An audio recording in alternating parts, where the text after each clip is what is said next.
Hello everyone, welcome back to the series on reducing tillage in organic grain farming.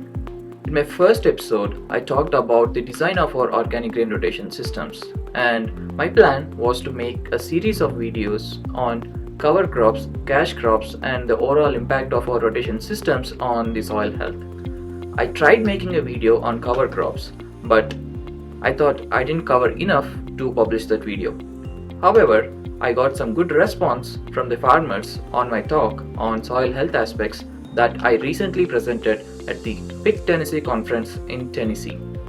So I thought I would bring you that information, and in this talk I presented on soil health aspects as well as covered a little bit of agronomic data as well. It is going to be a lengthy talk, but I have divided it into multiple sections.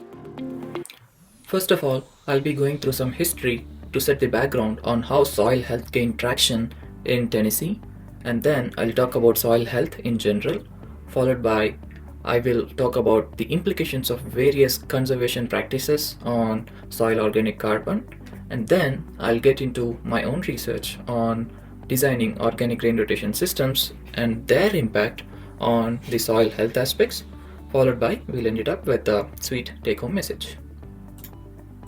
So, soil health. It's no more just a buzzword. People have finally recognized it as the secret sauce for a successful crop production.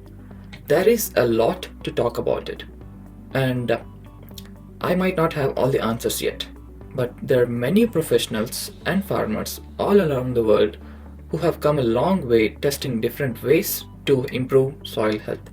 So, let's dive into the discussion, starting where we were back in 1970s and how far the farmers of Tennessee have come today. In Tennessee, the most fertile lands that are also flat and are also suitable for agriculture are present on the west, and unfortunately they're also surrounded by streams because they're prone to soil erosion.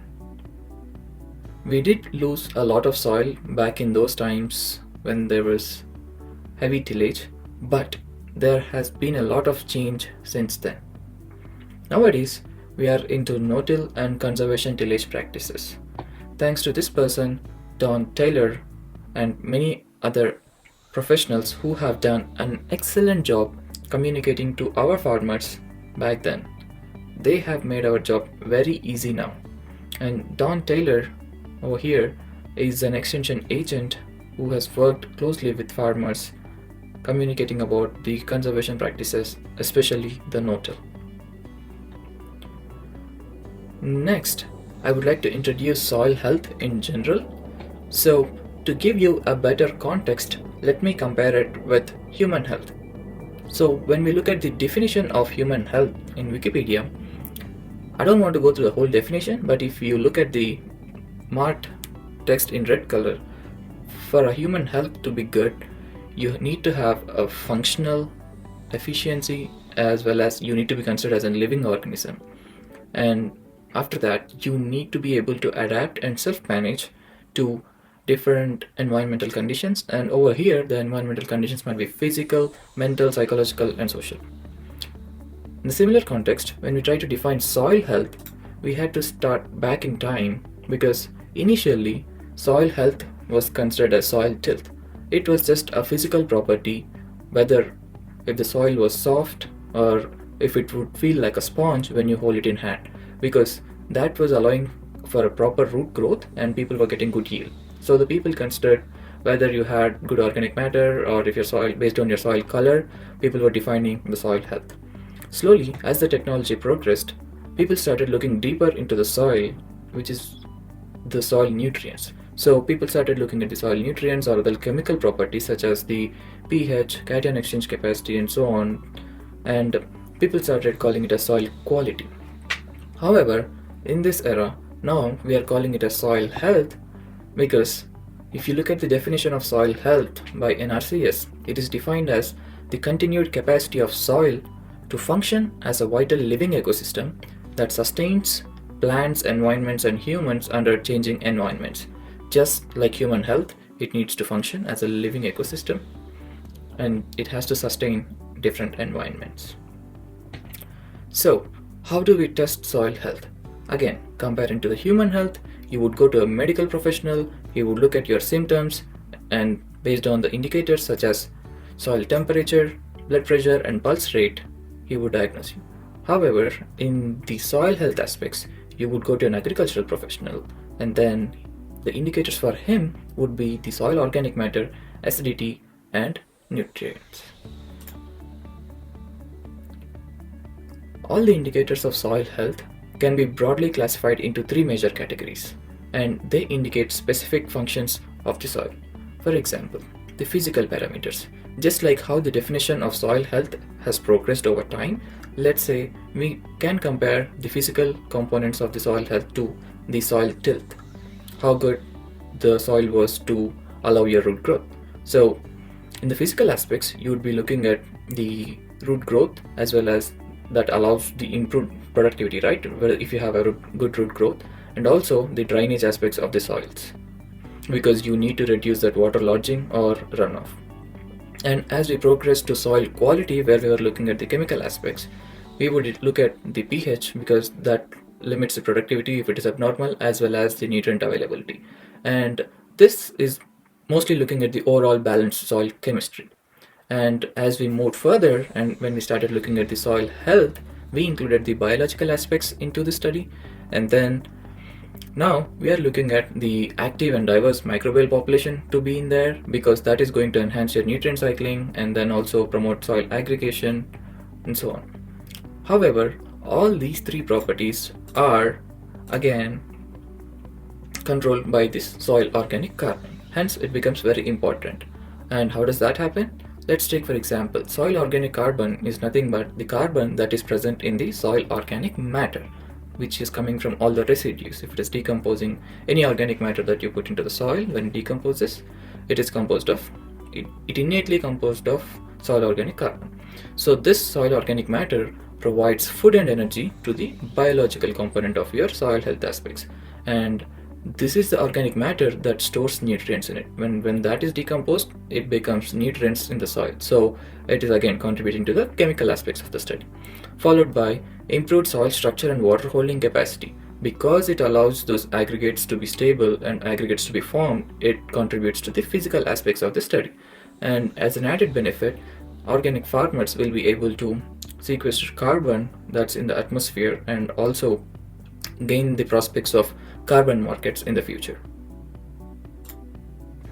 So describe soil health very briefly. We are looking at 4 different aspects: have an active and diverse microbial population, and have sufficient nutrient supply within the system, have good tilth and drainage within your system, and also when you add the soil organic matter component into your system, it will provide you the benefits of added resilience in your system. By which I mean, suppose if there's a drought period or a sudden flooding in your area, having that extra soil organic matter is going to help your plants recover and your overall ecosystem to bounce back in a quicker fashion compared to a conventional system. And now moving on to the implications of your management practices on soil organic carbon. So there was this wonderful study in 2023 from Boulogne, and this was from France, and they looked at the results from more than 25,000 different studies around the world to look at how different management practices have been impacting the change in soil organic carbon. And of course, the external inputs such as biochar organic amendments stood at the very top. However, if we look at the conservation practices that are of utmost important to us in our cropping systems, say the cover crops, when you're rotating them with annual crops, you're able to increase the soil organic carbon by 8.4%. However, if you go to reduced tillage, which includes both no-till and conservation tillage, you can increase your soil organic carbon by 12%. If you are practicing crop rotations, you are increasing your SOC by 6.5%. If you are using organic amendments, it is increasing soil organic carbon by 29%. And I have included the mineral fertilizer as well here, and it is also contributing to an increase in soil organic carbon, and that is because all your soil organic carbon has to be fixed into your plants and then they have to be put back into the soil, right? So when you're adding mineral fertilizers, when the nutrient availability is greater in your system, you would have more biomass, say for cover crops or for cash crops, and then when you put that into your soil, that will also be contributing to your soil organic carbon. Now, I would like to focus on the no tillage or reduced tillage as well as the cover crop aspects, because they are the most popular conservation practices in Tennessee. Of course, Tennessee takes a pride for being the highest percent no-till acres in the USA. For 79% of the total cover crop, the total crop that's managed is under no-till, and if you also consider reduced tillage, then it would also go up to 95%. However, when it is with cover crops, we fell back, and it is only 11% for now. And the reason might be after the Dust Bowl, most of them have thought that the soil erosion was due to tillage and they had transitioned immediately to no-till. However, I'm curious how the situation would have been if there were cover crops in 1940s or between 1940 and 1980s, and if people had cover crops and if they were able to maintain that 30% crop residue on the top, which is proven to be reducing soil erosion, then I'm not sure how many would have transitioned to completely no-till, but they could have always stayed under reduced tillage. So in order to prove that point, I have the results from one of my lab mates. So he conducted a study from the long-term management site in Jackson. So there was the study in Jackson which had continuous cotton along with cover crops in it, and this study was started in 1981. So it's been more than 40 years, and the treatments were either change in tillage or changes in cover crop management. So the two different types of tillage that they had was chisel till, which was slightly intensive, followed by no-till. And then the cover crop types were no cover, without any cover crops, and hairy vetch as a cover crop, and then winter wheat as a cover crop. So when they looked at the overall soil organic carbon from 0 to 60 centimeter, they found no difference in the soil organic carbon between the reduced tillage or the chisel till type versus the completely no-till system. And if you look closely, the changes were observed in the topsoil as well as the subsoil. So in the no-till system, because all the residues are staying on the top, the no-till system had higher soil organic carbon stock in 0 to 5 centimeter compared to a chisel till system. However, when you go deeper at 10 to 30 centimeter soil depths, the chisel till system had more soil organic carbon compared to a no-till system. And this was because when the crop residues were put into deeper layers, they had a better chance of being sequestered under chisel till systems compared to a no-till system where all the residues are on the top. And now let's look at the impact of cover crops. So having no cover crop was proven to be detrimental to soil organic carbon because it was the lowest. Having hairy vetch was again mostly comparable to the no-till cover crop. However, I don't know, maybe we can say that it was slightly better. And the clear difference comes from winter wheat, because winter wheat being a deep-rooted cover crop system, the soil roots were going up to 60 centimeter depth, and the overall soil organic carbon fixed in this system was better compared to no cover and hairy vetch cover crop systems. And based on all that information that I have provided till now, let's see how our cropping systems responded, since they're all managed under reduced tillage. I have already explained our cropping systems in detail in our first episode, and if you have seen that episode already, you can skip this part of the video. To start with, organic farming or organic grain farming is generally practiced under intensive tillage to deal with the weeds. And under this intensive tillage system, your soil organic matter is being lost, or your soil is being degraded because of severe erosion in these systems, or because of the higher decomposition in these systems and greater carbon loss. However, these systems would end up with higher yield, and these are most favorable to the farmers because they have low weeds but greater yield. Ultimately, they'll end up with lower sustainability. Compared to them, all scientists would love to suggest you no-till systems because that is the best that you can do for your soil organic matter or the overall soil health. However, when you look at the agronomic aspects, these systems would end up with higher weeds and lower nutrient availability because of less tillage. So in these systems, you would have lower yield but end up with greater sustainability. And in contrary to both those systems, what we would like to do is propose a reduced tillage organic range system, which would end up having the best of those two intensive tillage and the no-till systems, where you would have an economic yield with also better sustainability. So based on the principles of reduced tillage, we designed 4 cropping systems based on the goals of our local farmers in Tennessee. Some of the farmers wanted competitive yields and they wanted to achieve higher yield through greater tillage. So for those farmers, we have treatment 1, and some other farmers wanted to have better conservation along with a focus on yield, so we have treatment 2 for them. And as we go down, other farmers wanted to just increase the sustainability of their farm and the overall soil health in their farm, and they were not worried about the yields. So for them, we have the ecosystem enrichment treatment, which is T3. And finally, we have T4, which was designed to check how much of an impact the manures or the external inputs had an impact on soil organic carbon. So we did not provide any manure or external inputs to treatment 4, whereas from T1 to T3, they were provided with 2 tons of poultry manure to wheat in split applications, and then 6 tons of poultry manure to corn, again in split applications. And before each and every cash crop, which is represented in this yellow color, we have a cover crop mix. So before soybean, we have triticale and radish mix, and in the winter wheat year, which is in the second year, since T1 and T2 are focused on yield, we have a double crop component in this system, whereas T3 and T4, where we wanted to again focus on sustainability, we have cover crops there.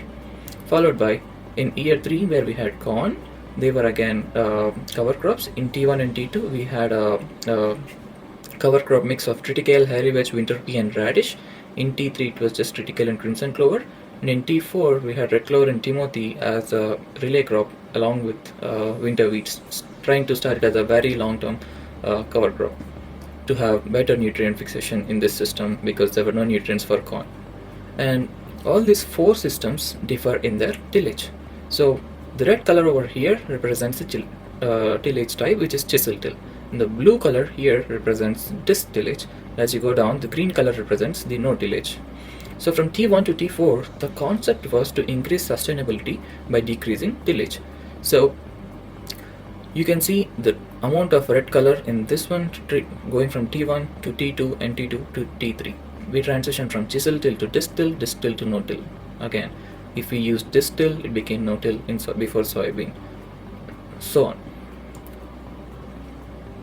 So based on these cropping systems, if I have to give you a better context about tillage, let me explain you with the soil tillage intensity ratings. So I calculated soil tillage intensity ratings and presented their cumulative values over here.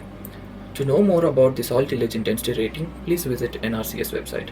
But to put it briefly, it can be calculated as a sum of the speed of your equipment multiplied with 0.5 plus the tillage type, whether it be a completely inversion tillage or just a mixed tillage, or if it is just roller crimping. Based on those different tillage types, there are some values for each one of them. Multiply them with 3.5, and then the tillage depth multiplied with 1, and the percent soil surface disturbed during each type of tillage multiplied with 1. Sum all of them, you would get the soil tillage intensity rating. And those soil tillage intensity ratings, when we put them as a graph, as a cumulative values from fall 2020 when we started our experiment to spring 2023 where we harvested our 3rd year corn, you can see that our T1 always had the highest tillage intensity, and followed by T2, T3, T4. More or less they're close, but you can see the differentiation from T1 to T4. And we have been trying those 4 cropping systems under 4 replications at 2 different sites in Tennessee. One is at Middle Tennessee State University, and the other one is at the Organic Crops Unit in Knoxville. And we basically have a 3-year rotation of soybean, winter wheat and corn, And for those who didn't see the first episode, wait for the surprise later on, but who have already seen the first episode, they would know how the system works in my research. And now, here comes the sweet part. My 3 years of hard work was to see how our 4 cropping systems varied in soil health. So, before we look at the soil organic carbon, let's look at the major source of that carbon, which is the cover crop biomass. So before soybean I had triticale and radish mix, before corn I had this 4 species mix. So based on that, when I looked at the cumulative values of my 4 systems over the 3-year period, so in 2021 when I had soybean, before soybean the triticale radish mix, it is represented in this green color. And then in 2022 there was winter wheat and double crop soybean, but my T3 and T4 had cover crops for higher sustainability. I was unable to establish red clover and timothy in my systems, so it's just the cowpea biomass over here in T3 in second year. Whereas in 2023, which was corn, I had the 4 species mix, so the biomass of that particular system is presented over here.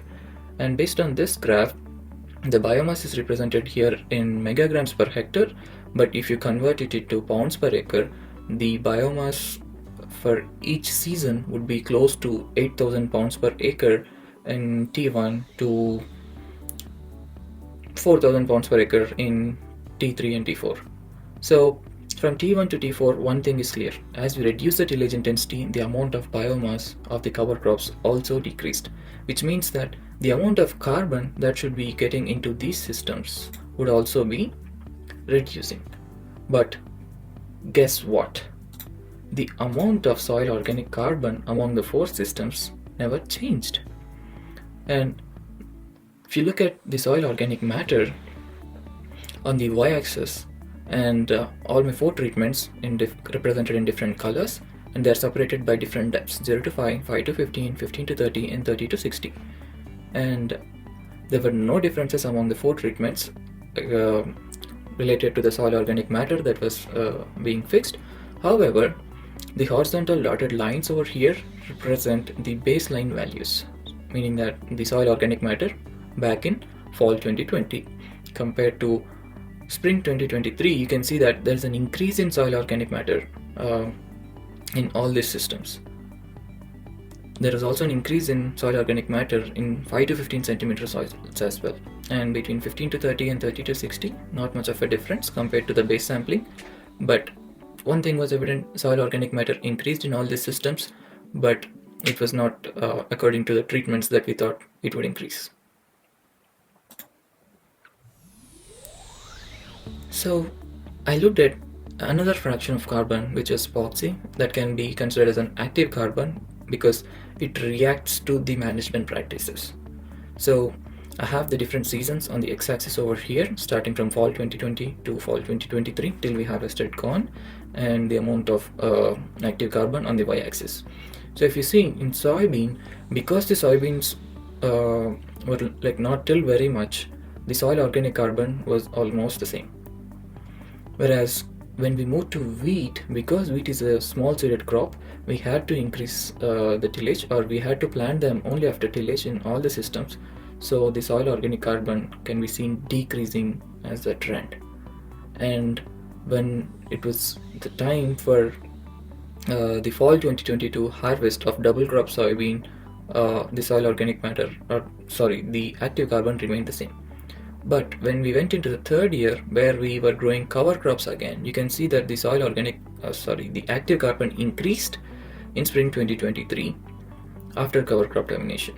So this was the change after growing cover crops. And once these cover crops were put back into the soil along with some added manure to the corn, you can see the soil active carbon again increased, followed by when it was time to harvest the corn, the carbon again decreased. So it showed an increasing and decreasing trend based on the management practices. And the only time we saw the treatment difference was in fall 2023 at the time of cover crop, at the time of corn harvest, where T3 was highest and followed by there was T2, but T1, which had higher tillage intensity, saw a decrease in active carbon. And I included T2 in this graph because it was more or less similar to T1. To simplify what is happening in these systems, on the left I have a system with intensive tillage and high inputs, such as my system, where I have T1 with greater tillage intensity and then higher organic manure inputs in the form of poultry manure.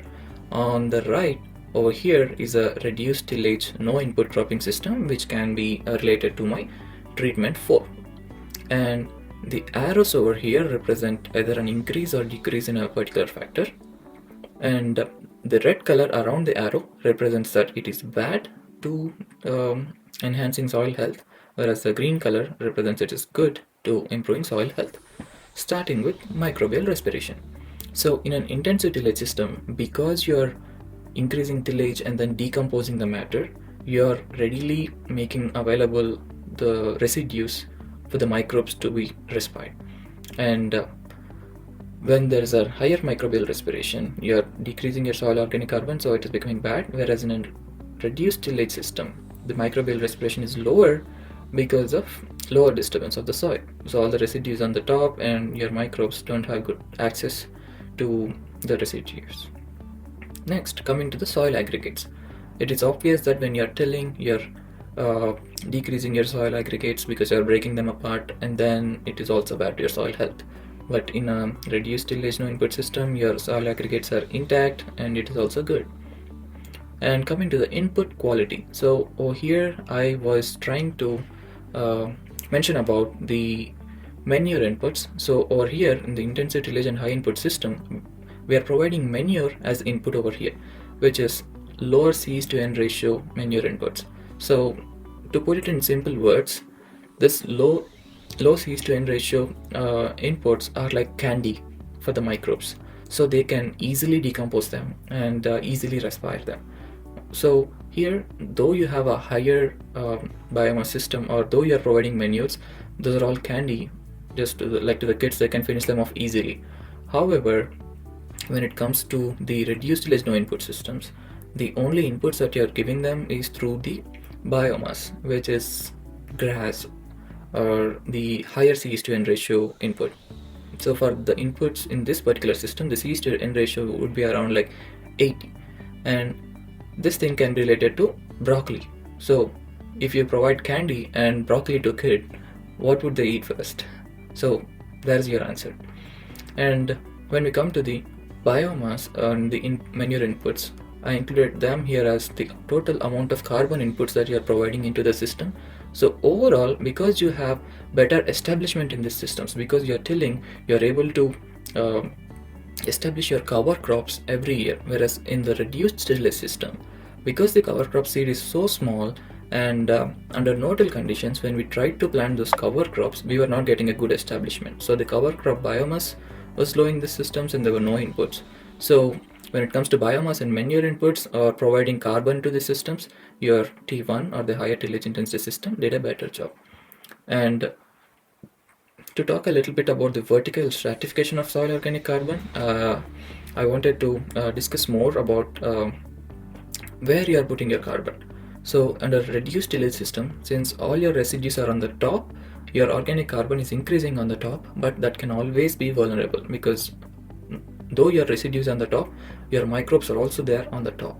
Whereas when it comes to the intensive tillage system, you are putting some of those residues into deeper soils where your microbes are efficient, and some of that carbon is will have better chances of sequestration compared to the organic matter that is staying on the top. So even in that scenario, this is something that will be better in case of intensive tillage systems. And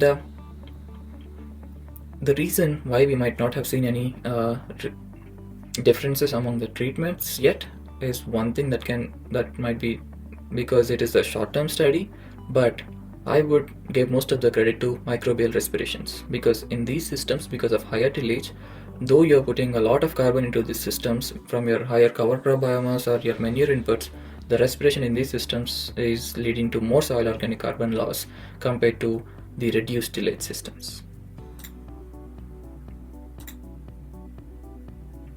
And since we are applying huge amounts of poultry manure, let's see how that is becoming available to corn. So we have different stages of corn, and then on the y-axis the plant available nitrogen. So what I have done over here is we collected soil nitrogen across different time points within the corn growing season, and we summed up both the mineral nitrogen as components, that is inorganic nitrate and inorganic ammonium, and mentioned them as the total plant available nitrogen in the top 0 to 15 centimeter soils. And we are providing 2 tons of poultry manure before planting and 4 tons of poultry manure per acre at the stage of V5 to the corn plants. And the blue bar represents the system where we provided manure and tilled, and the orange bar represents the system, that is T4, where there were no manure inputs, but this was also tilled. And for a corn plant to be sustainable and have higher yields, we are supposed to provide at least 30 pounds per acre of plant available nitrogen at all stages of the crop.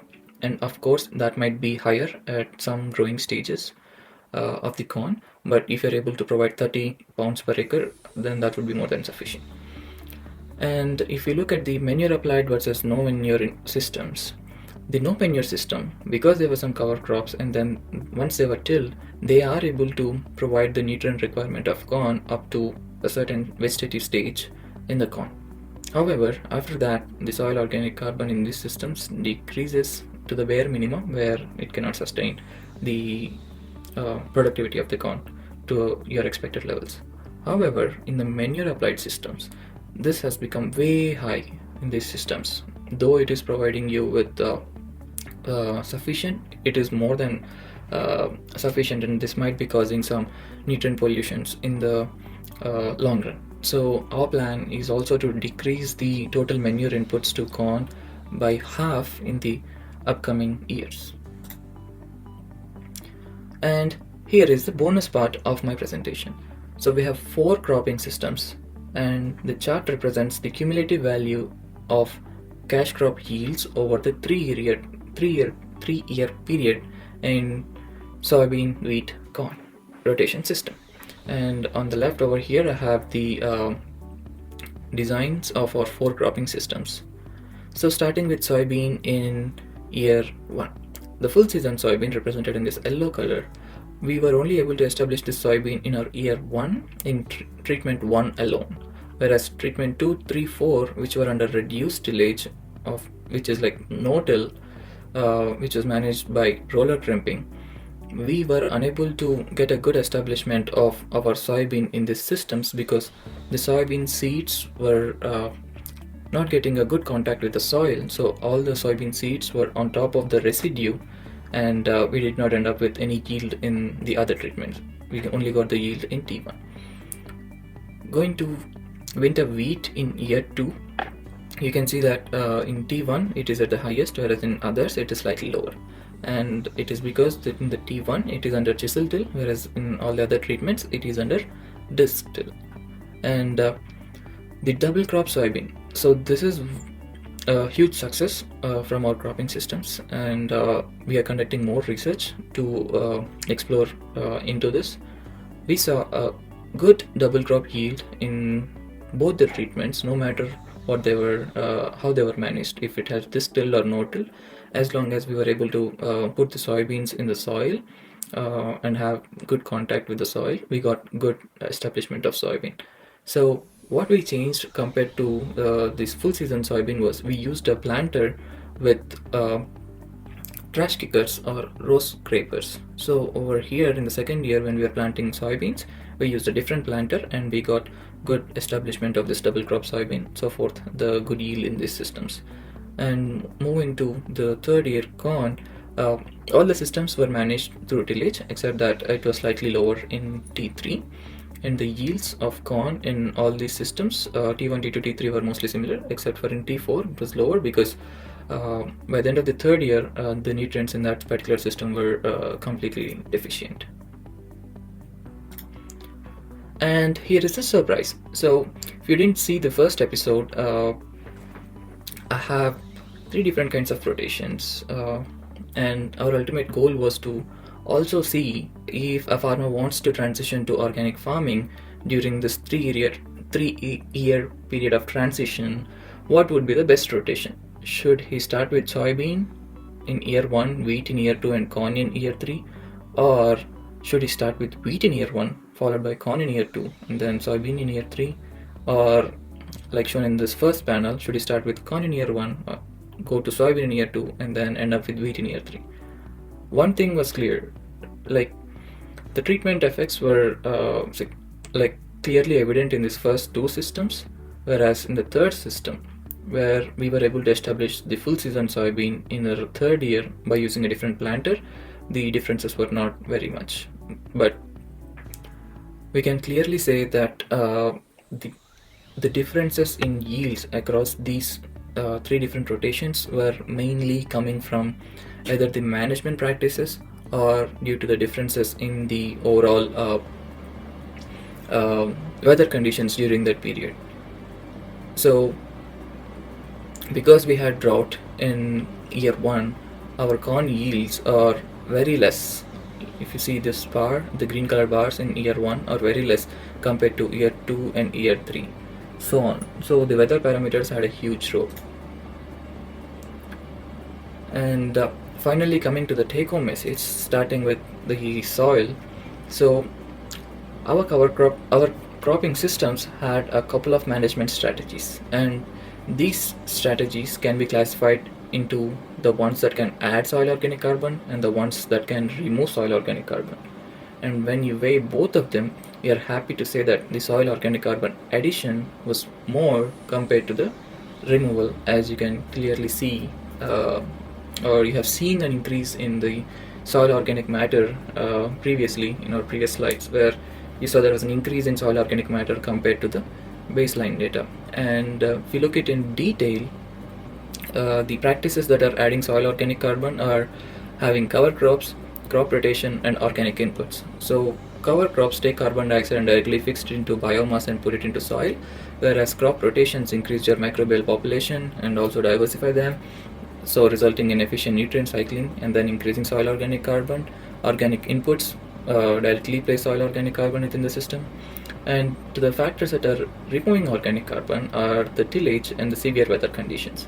So the tillage increases the organic matter decomposition, and so the microbes respire your organic matter as carbon dioxide, whereas the weather conditions such as severe flooding or increase in decrease in temperature, those fluctuations will lead to changes in organic matter decomposition, and also your organic carbon might be lost either through erosion or leaching.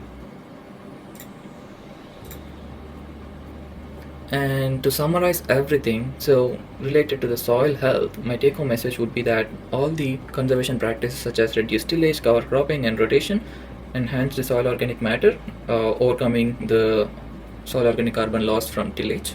Whereas when it comes to the grain production, higher tillage intensity made a clear difference to the overall agronomic performance because of enhanced establishment in these systems. However, the changes were again mostly evident because of the weather conditions and then the management strategies, such as what type of equipment are you using to plant your cover crops or your cash crops. That is all related to the soil health and agronomic data, and I would like to convey my thanks to the soil management lab as well as the biogeochemical nutrient cycling lab at the University of Tennessee, and Dr. Song from the MTSU. And if you'd like to contact me related to any of the data, have my email over here along with my mobile number. With that, thank you all very much for your time. I hope you enjoyed the video and learned something from this video. And if you would like to watch more videos related to our organic grain cropping systems or organic manure bioformulations, the link to those videos is provided in the description, as well as you can scan the QR code to go to those videos. And again, thank you all for your time, and until next time,